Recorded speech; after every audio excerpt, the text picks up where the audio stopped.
आई सिंधु गभीर अति चारिहु दिशि फिरि आओ। कनक कोट मन खचित दृढ़ बरनि न जाई बनाओ। सियापति राम जय जय राम। मेरे प्रभु राम जय जय राम। उसे चारों ओर से समुद्र की अत्यंत गहरी खाई घेरे हुए है। उस दुर्ग के मड़ियों से जड़ा हुआ सोने का मजबूत परकोटा है, जिसकी कारीगरी का वर्णन नहीं किया जा सकता। हरि प्रेरित जहि कलप जोई जातु धान पति होई। सूर्य प्रतापी अतुल बल दल समेत बस सोई। सियापति राम जय जय राम। मेरे प्रभु राम जय जय राम। भगवान की प्रेरणा से जिस कल्प में जो राक्षसों का राजा रावण होता है, वही सूर्य प्रतापी अतुलित बलवान अपनी सेना सहित उस पुरी में बसता है। पहले वहां बड़े बड़े योद्धा राक्षस रहते थे। देवताओं ने उन सब को युद्ध में मार डाला। अब इंद्र की प्रेरणा से वहां कुबेर के 1 करोड़ रक्षक यक्ष लोग रहते हैं। रावण को कहीं ऐसी खबर मिली, तब उसने सेना सजाकर किले को जा घेरा। उस बड़े विकट योद्धा और उसकी बड़ी सेना को देखकर यक्ष अपने प्राण लेकर भाग गए। तब रावण ने घूम फिरकर सारा नगर देखा। उसकी स्थान संबंधी चिंता मिट गई और उसे बहुत ही सुख प्राप्त हुआ। उस पुरी को स्वाभाविक ही सुंदर और बाहर वालों के लिए दुर्गम अनुमान करके रावण ने वहां अपनी राजधानी कायम की। योग्यता के अनुसार घरों को बांटकर रावण ने सब राक्षसों को सुखी किया। एक बार वह कुबेर पर चढ़ दौड़ा और उससे पुष्पक विमान जीत कर ले आया। फिर उसने जाकर एक बार खिलवाड़ में ही कैलाश पर्वत को उठा लिया और मानो अपनी भुजाओं का बल तौल कर बहुत सुख पाकर वह वहां से चला आया। सुख संपत्ति, पुत्र, सेना, सहायक, जय प्रताप, बल, बुद्धि और बड़ाई, ये सब उसके नित्य नए वैसे ही बढ़ते जाते थे जैसे प्रत्येक लाभ पर लोभ बढ़ता जाता है। अत्यंत बलवान कुंभकर्ण सा उसका भाई था, जिसके जोड़ का योद्धा इस जगत में उत्पन्न ही नहीं हुआ था। वह मदिरा पीकर 6 महीने सोया करता था। उसके जागते ही तीनों लोकों में तहलका मच जाता था। यदि वह प्रतिदिन भोजन करता तब तो संपूर्ण विश्व शीघ्र ही चौपट हो जाता। रणधीर ऐसा था कि जिसका वर्णन नहीं किया जा सकता। लंका में उसके ऐसे असंख्य बलवान वीर थे। मेघनाथ रावण का बड़ा लड़का था, जिसका जगत के योद्धाओं में पहला स्थान था। रण में कोई भी उसका सामना नहीं कर सकता था। स्वर्ग में तो उसके भय से नित्य भगदड़ मचती रहती थी। इसके अतिरिक्त दुर्मुख, अकंपन, वज्रदंत, धूमकेतु और अतिकाय आदि ऐसे अनेक योद्धा थे, जो अकेले ही सारे जगत को जीत सकते थे। सभी राक्षस मनमाना रूप बना सकते थे और आसुरी माया जानते थे। उनके दया धर्म स्वप्न में भी नहीं था। एक बार सभा में बैठे हुए रावण ने अपने अगणित परिवार को देखा। पुत्र, पौत्र, कुटुंबी और सेवक ढेर के ढेर थे। सारे राक्षसों की जातियों को तो गिन ही कौन सकता था।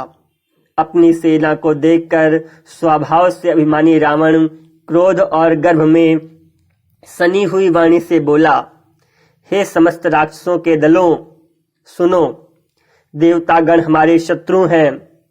वे सामने आकर युद्ध नहीं करते, बलवान शत्रु को देखकर भाग जाते हैं। उनका मरण एक ही उपाय से हो सकता है। मैं समझाकर कहता हूं, अब उसे सुनो। उनके बल को बढ़ाने वाले ब्राह्मण भोजन, यज्ञ, हवन और श्राद्ध, इन सब में जाकर तुम बाधा डालो। भूख से दुर्बल और बलहीन होकर देवता सहज ही में आ मिलेंगे, तब उनको मैं मार डालूंगा अथवा भली भांति अपने अधीन करके सर्वथा पराधीन करके छोड़ दूंगा। फिर उसने मेघनाद को बुलवाया और सिखा पढ़ाकर उसके बल और देवताओं के प्रति वैर भाव को उत्तेजना दी। फिर कहा, हे पुत्र, जो देवता रण में धीर और बलवान हैं और जिन्हें लड़ने का अभिमान है, उन्हें युद्ध में जीत कर बांध लाना। पुत्र ने उठकर पिताजी की आज्ञा को शिरोधार्य किया। इसी तरह उसने सबको आज्ञा दी और आप भी हाथ में गदा लेकर चल दिया। रावण के चलने से पृथ्वी डगमगाने लगी और उसकी गर्जना से देव रमणियों के गर्भ गिरने लगे।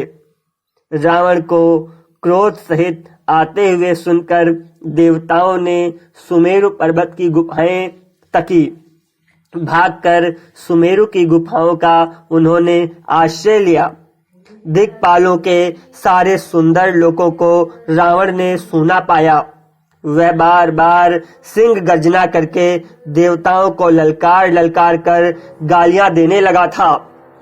रण के मद में मतवाला होकर वह अपनी जोड़ी का योद्धा खोजता हुआ जगत भर में दौड़ता फिरता, परंतु उसे ऐसा योद्धा कहीं नहीं मिला।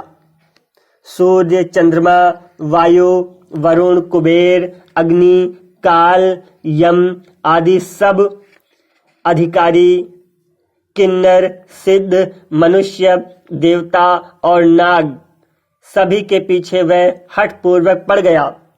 किसी को भी उसने शांति पूर्वक नहीं बैठने दिया। ब्रह्मा जी की सृष्टि में जहां तक शरीरधारी स्त्री पुरुष थे, सभी रावण के अधीन हो गए। डर के मारे सभी उसकी आज्ञा का पालन करते थे और नित्य आकर नम्रता पूर्वक उसके चरणों में सिर नवाते थे। उसने भुजाओं के बल से सारे विश्व को अपने वश में कर लिया था, किसी को स्वतंत्र नहीं रहने दिया था।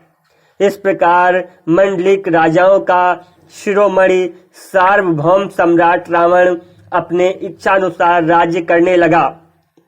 देवता, यक्ष, गंधर्व, मनुष्य, किन्नर और नागों की कन्याओं तथा बहुत सी अन्य सुंदरी और उत्तम स्त्रियों को उसने अपनी भुजाओं के बल से जीत कर ब्याह लिया था। मेघनाद से उसने जो कुछ कहा उसे उसने अर्थात मेघनाद ने मानो पहले से ही कर रखा था, अर्थात रावण के कहने भर की देर थी। उसने आज्ञा पालन में तनिक भी देर नहीं की। जिनको रावण ने मेघनाद से पहले ही आज्ञा दे रखी थी, उन्होंने जो करतूतें की उसे सुनो। सब राक्षसों के समूह देखने में बड़े भयानक, पापी और देवताओं को दुख देने वाले थे। वह असुरों के समूह उपद्रव करते थे और माया से अनेकों प्रकार के रूप धरते थे। जिस प्रकार धर्म की जड़ कटे, वह वही सब वेद विरुद्ध काम करते थे। जिस जिस स्थान में वह गौ और ब्राह्मणों को पाते थे, उसी नगर, गांव और पूर्वे में आग लगा देते थे।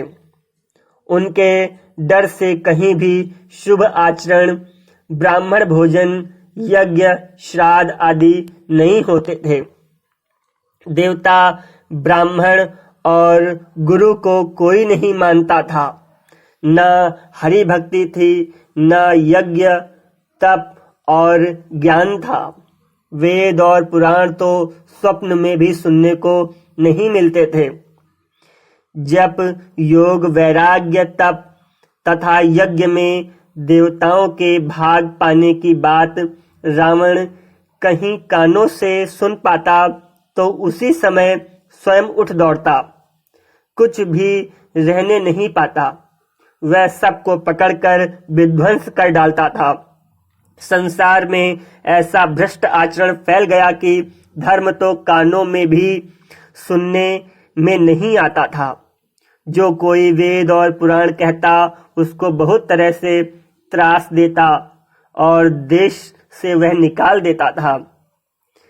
राक्षस लोग जो घोर अत्याचार करते थे उसका वर्णन नहीं किया जा सकता। हिंसा पर ही जिनकी प्रीति है उनके पापों का क्या ठिकाना। पराये धन और पराई स्त्री पर मन चलाने वाले दुष्ट, चोर और जुआरी बहुत बढ़ गए। लोग माता पिता और देवताओं को नहीं मानते थे और साधुओं की सेवा करना तो दूर रहा, उल्टे उनसे सेवा करवाते थे।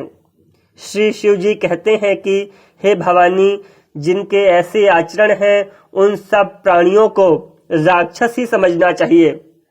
इस प्रकार धर्म के प्रति लोगों की अतिशय ग्लानि, अरुचि, अनास्था देखकर पृथ्वी अत्यंत भयभीत एवं व्याकुल हो गई। वह सोचने लगी कि पर्वतों, नदियों और समुद्रों का बोझ मुझे इतना भारी नहीं जान पड़ता जितना भारी मुझे एक परद्रोही दूसरों का अनिष्ट करने वाला लगता है। पृथ्वी सारे धर्मों को विपरीत देख रही है, पर रावण से भयभीत हुई वह कुछ बोल नहीं सकती। अंत में हृदय में सोच विचार कर गौ का रूप धारण कर धरती वहां गई जहां सब देवता और मुनि छिपे थे। पृथ्वी ने रोकर उनको अपना दुख सुनाया, पर किसी से कुछ काम ना बना।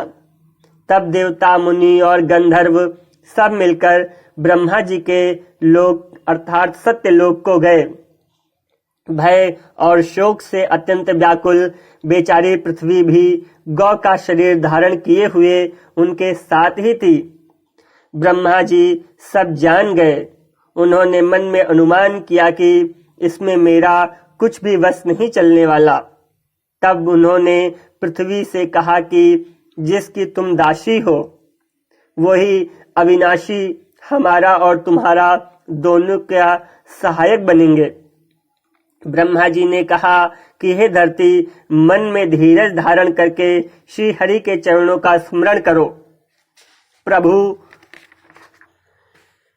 अपने दासों की पीड़ा को जानते हैं, ये तुम्हारी कठिन विपत्ति का नाश करेंगे। सब देवता बैकुंठ कर बैठ करके विचार करके बैकुंठ लोक के लिए चले।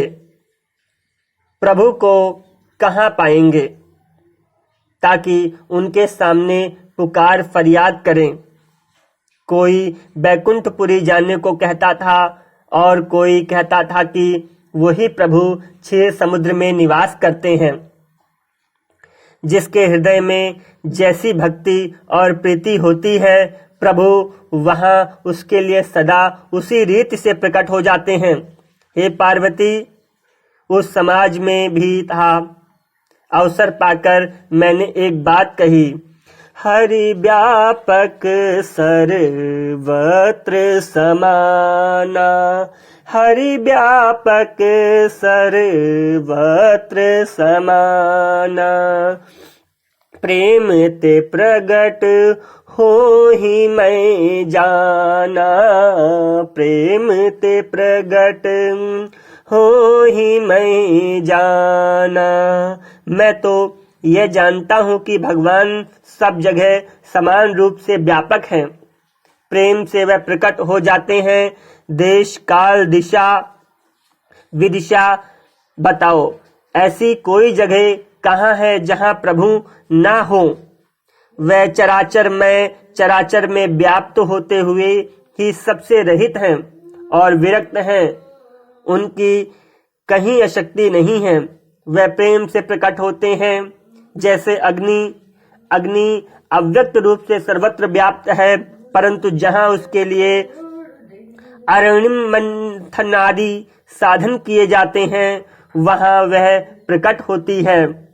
इसी प्रकार सर्वत्र व्याप्त भगवान भी प्रेम से प्रकट होते हैं। मेरी बात सबको प्रिय लगी। ब्रह्मा जी ने साधु साधु कहकर बड़ाई की। सोने बिरंचि मन हर्ष तन, पुलकी नयन बहनीर, स्तुति करत जोरि कर, सावधान मति धीर, सियापति राम जय जय राम, मेरे प्रभु राम जय जय राम। मेरी बात सुनकर ब्रह्मा जी के मन में बड़ा हर्ष हुआ। उनका तन पुलकित हो गया और नेत्रों से प्रेम के अश्रु बहने लगे। तब वह धीर बुद्धि ब्रह्मा जी सावधान होकर हाथ जोड़कर स्तुति करने लगे। बोलो श्री रामचंद्र भगवान की जय।